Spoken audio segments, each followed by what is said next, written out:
Hello friends, मी भावना. माझ्या चॅनलमध्ये मी तुम्हा सर्वांचे मनापासून स्वागत करते. कसे आहात तुम्ही सर्व? आय होप तुम्ही सर्व आनंदात असाल. स्वामींच्या कृपेने तुमच्या सगळ्या चांगल्या इच्छा पूर्ण होत आजचा दिवस तुम्हाला खूप छान आणि आनंदाचा जाऊ.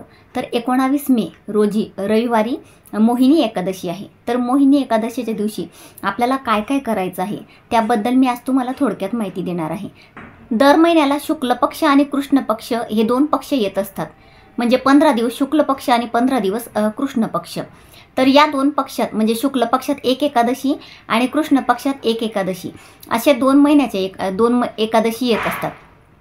तर त्यातच ही एक दुसरी मोहिनी एकादशी आलेली आहे. तर या दिवशी आपल्याला सेवा करायची आहे, कारण ही एकादशी खूप महत्त्वपूर्ण आहे. कारण या दिवशी म्हणजे अमृतासाठी देव आणि दानव यांच्यामध्ये संघर्ष झाला होता. तर तो संघर्ष मिटवण्यासाठी अमृत म्हणजे दानवांना मिळू नये यासाठी भगवान विष्णूंनी मोहिनी नावाच्या सुंदरीचे रूप धारण केले होते. म्हणून या एकादशीला मोहिनी एकादशी असे म्हटले जाते. तर आपल्याला काही सेवा करायच्या आहेत. तर आपल्याला काय करायचं आहे? आपल्याला सकाळी ब्रह्ममुहूर्तावर उठायचं आहे. ब्रह्ममुहूर्तावर म्हणजे सकाळी 7च्या आधी आपल्याला उठायचं आहे. 6पर्यंत उठलं तर खूपच छान, नसेल शक्य तर 7 वाजेपर्यंत उठलं तरीही चालेल. सकाळी आंघोळीच्या पाण्यात गंगाजल गोमूत्र आपल्याला टाकून हे आंघोळ करायची आहे. आणि आंघोळ झाल्यानंतर आपल्याला म्हणजे शुचिर्भूत व्हायचं आहे. शुचिर्भूत झाल्यानंतर आपल्याला भगवान विष्णूंचा तुमच्याकडे मूर्ती असेल, फोटो असेल किंवा बाळकृष्णाचा मूर्ती असेल, बाळकृष्णाची मूर्ती असेल तरीसुद्धा चालेल. त्यावर तुम्हाला दुधाने, पंचामृताने किंवा साध्या पाण्याने अभिषेक केला तरीही चालेल. सकाळी तुम्हाला अभिषेक करायचा आहे. अभिषेक झाल्यानंतर मी तुम्हाला ज्या ज्या काही सेवा सांगणार आहे तर त्यातला तुम्हाला ज्या जमतील त्या करा किंवा सगळ्या केल्या तरीही चालेल. तर आपल्याला काय काय करायचं आहे सेवा आधी मी तुम्हाला ते सांगते. तर आपल्याला ओम नमो भगवते वासुदेवाय या मंत्राचा जप करायचा आहे. या मंत्राचा जप तुम्ही 11 वेळा, 21 वेळा, 51 वेळा किंवा 108 वेळा करू शकता. एक माळ जप केला तरीही चालेल.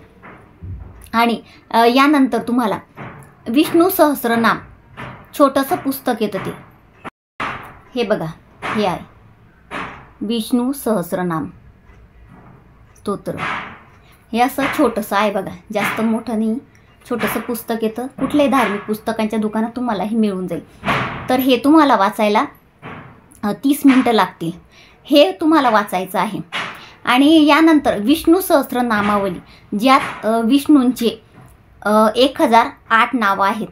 तर हे तुम्हाला नावं घ्यायची आहेत. आणि यानंतर श्रीमद संक्षिप्त भागवत हे बघा, हे यानंतर म्हणजे कसं विष्णू सहस्रनामावली, विष्णू सहस्रनाम मी तुम्हाला हे वाचायला सांगितलं. जर तुम्हाला ते दोघं शक्य असेल तर दोघं वाचा. आणि जर तुम्ही जर हे वाचलं श्रीमद भागवत तर तुम्हाला विष्णू सहस्रनामावली नाही वाचलं तरीही चालेल. फक्त हे वाचलं तरी चालेल. याला वाचायला 1 ते 1.5 तास लागतो. श्रीमद भागवत हे संक्षिप्तमध्ये आहे. हे तुम्ही वाचलं तरी चालेल. जर तुम्हाला हे वाचणं शक्य नसेल तर तुम्ही विष्णू सहस्रनामावली किंवा विष्णू सहस्रनाम हे वाचू शकतात.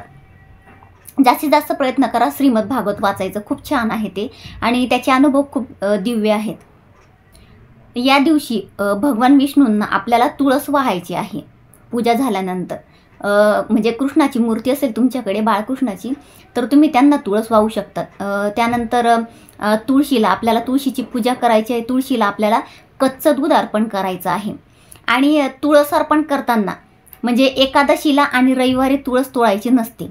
त्यामुळे आता एकादशीच्या दिवशी आपण तोडतच नाही आणि ती रविवारी आली आहे. त्यामुळे तुम्ही आदल्या दिवशीच ती तोडून घ्या.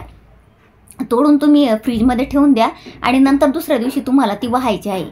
एवढं लक्षात ठेवा, रविवारी आणि एकादशीला तुळस तोडू नये. आणि तुम्हाला शक्य असेल तर उपवास करा. नसेल शक्य होत, तुम्हाला त्रास होत असेल तर उपवास नाही केला तरीही चालेल. एवढ्या सेवा केल्या तरीसुद्धा चालेल. आणि या सगळ्या सेवा जेव्हा आपण कुठली पोथी वाचतो किंवा वाचन करत असतो तर धूप दीप लावणे खूप गरजेचं असतं. देवासमोर बसल्यानंतर आपल्याला या गोष्टी लक्षात ठेवा. याने काय होतं, वातावरण प्रसन्न होतं. आणि कापराचा धूर करा, त्याने सुद्धा वातावरण प्रसन्न होतं. अशा पद्धतीने आपल्याला करायचं आहे. आणि या दिवशी दान धर्माला पण खूप जास्तीत जास्त महत्त्व आहे. म्हणजे जास्तीत जास्त प्रयत्न करा दानधर्म करायचा. एखाद्या ब्राह्मणाला तुम्ही वस्त्र किंवा अन्नदान करू शकता. जो गरजू असेल, ज्याला खूप गरज असेल त्याला तुम्ही अन्नदान करू शकता, धान्यदान करू शकतात. किंवा आता उन्हाळा आहे तर उन्हाळ्यात तुम्ही छत्रीदान करू शकतात. यथाशक्ती यथाभक्ती म्हणजे जसं तुम्हाला शक्य होईल तसं तुम्ही दान करू शकतात. पण दान करायचा प्रयत्न करा. तुम्हाला जेवढं शक्य होईल तेवढं या दिवशी दान करण्याचा प्रयत्न करा. एकादशीच्या दिवशी आपण ज्या काही सेवा करतो त्या सेवा केल्याने आपल्याला मोक्ष प्राप्त होतो. एकादशीच्या दिवशी तुम्हाला जेवढी शक्य होईल तेवढी भगवान विष्णूंची सेवा करा. तुम्हाला म्हणजे मागच्या जन्मीची म्हणजे आपल्याला माहिती नसतं की मागच्या जन्मात आपण काय केलेलं आहे. मागच्या जन्मात आपल्याकडून बरेच पापं झालेले असतात. तर त्या पापांचा आपल्याला या जन्मात मोक्ष प्राप्त होत असतो. तर मागच्या जन्माच्या जे पाप असतात त्यांच्यापासून मुक्ती मिळवण्यासाठी आपल्याला या जन्मात काही सेवा करायच्या असतात. तर एकादशीच्या दिवशी तुम्ही या काही सेवा केल्या तर तुम्हाला त्या पापांपासून मुक्ती नक्की मिळेल आणि हा जन्म तुमचा सार्थकी लागेल. तर जास्तीत जास्त सेवा करायचा प्रयत्न करा. आणि दिवसभर चालता बोलता तुम्हाला ओम नमो भगवते वासुदेवाय या मंत्राचा जप करायचा आहे. मनातल्या मनात जप करत राहा. म्हणजे ज्या स्त्रियांना, आता काही स्त्रियांना पिरियड असतील, आता त्या दिवशी पिरियड पण येऊ शकतात, किंवा तुम्हाला सूतक असेल किंवा विटाळ असेल, तर त्या दिवशी तुम्ही फक्त मनातल्या मनात ओम नमो वासुदेवा या मंत्राचा जप केला तरी सुद्धा चालेल. असा विचार करू नका की मला या दिवशी काहीच सेवा करता आल्या नाही. तुम्ही एवढा या मंत्राचा जप जरी केला तरीसुद्धा तो भगवान विष्णूंपर्यंत नक्की पोहोचणार आहे. कारण शेवटी आपल्याला जे काही आपण करत असतो तर त्याला श्रद्धा असणं, मनोभावे करणं खूप गरजेचं असतं. आणि जे काही आपण करतो ते आपल्या भगवंतापर्यंत नक्की पोचत असतं, एवढं लक्षात ठेवा. आणि जर तुम्हाला प्रखर पितृदोष असेल तर तुम्हाला हे श्रीमद भागवत वाचणं खूप गरजेचं आहे. हे बघा, हे तुम्ही प्रत्येक एकादशीला वाचा. महिन्याच्या 2 एकादशी येतात, म्हणजे महिन्यातनं 2 वेळा वाचलं तरीही चालेल. तुम्ही वाचून बघा, कंटाळा नका करू. तुम्हाला पितृदोषातून म्हणजे खूप खूप फरक जाणवेल. कारण आपल्या घरात वादविवाद होणं, कटकटी होणं किंवा जास्तीत जास्त निगेटिव्हिटी घरात, म्हणजे या ज्या गोष्टी असतात नाही, आपल्याला पितृदोष असतो म्हणून लागतात.